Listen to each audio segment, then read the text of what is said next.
Now, when we look at product categories, what product categories are the different categories to which this regulation applies. And when we look at the EU RoHS list, which I have here, we have the 11 product categories. The reason we have them categorized like this is because certain equipment might be treated differently from a requirements perspective.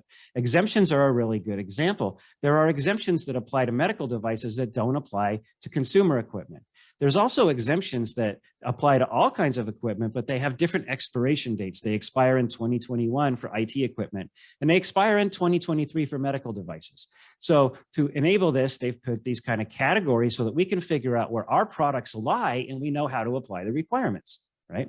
So it's important we understand if categorization has changed between EU and UK, but luckily it hasn't. The UK has adopted the product category list in its exact form as what you see here. So they match, they're identical and match exactly, so they're in alignment.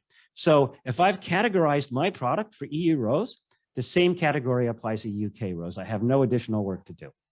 Moving on to excluded applications. Excluded applications are specific types of equipment that are completely excluded from having to comply with the RoHS requirements.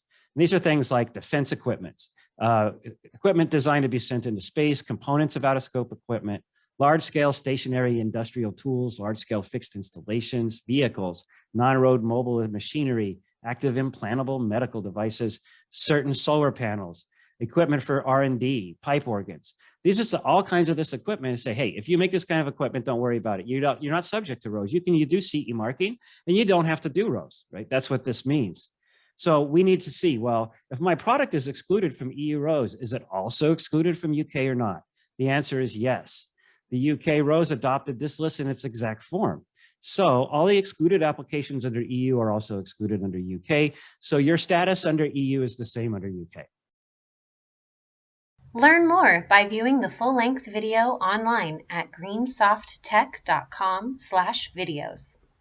Plus, learn about our environmental regulation solutions online at greensofttech.com.